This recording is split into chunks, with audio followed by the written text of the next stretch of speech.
Alam mo ba na ang Diyos ay gagawa ng bagong langit at bagong lupa, na ito ang tinatawag ng Biblia na bayang banal? Ang sukat nito ayon sa Biblia ay 1,500 miles, na ang katumbas sa kilometro ay 2,414. Kaya ang kabuuang area ng bayang banal ay umaabot sa 5.83 million square kilometer. Napakaliit na sukat kung ikukumpara sa ating mundo na may 148.4 million square kilometer.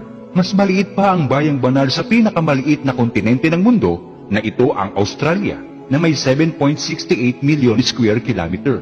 Mas malaki lang ng konti sa bansang India na may 3.29 million square kilometer. Isang bagay ang gusto kong maunawaan mo.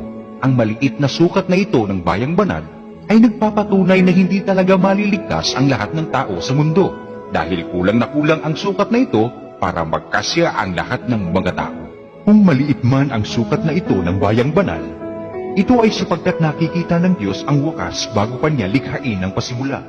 Alam niyang kakaunti lamang ang maliligtas dahil kasing dami nagbuhangin sa dagat ang maparurusahan.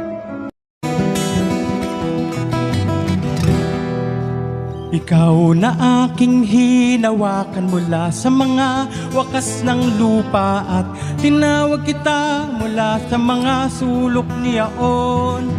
At pinagsabihan kita, ikaw ay aking lingkod, aking pinili ka. Alam mo ba na ang Diyos ay gagawa ng bagong langit at bagong lupa, na ito ang tinatawag ng Biblia na bayang banal?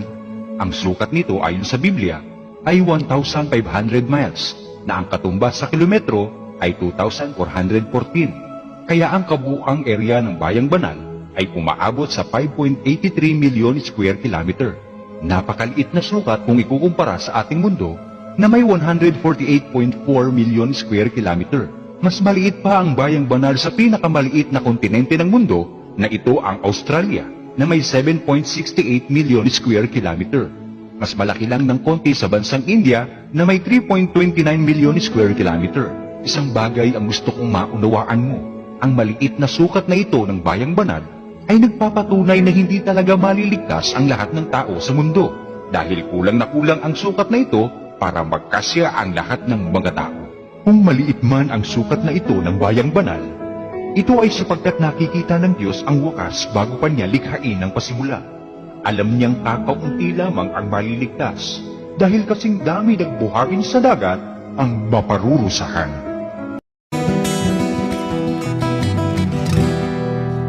Ikaw na aking hinawakan mula sa mga wakas ng lupa at tinawag kita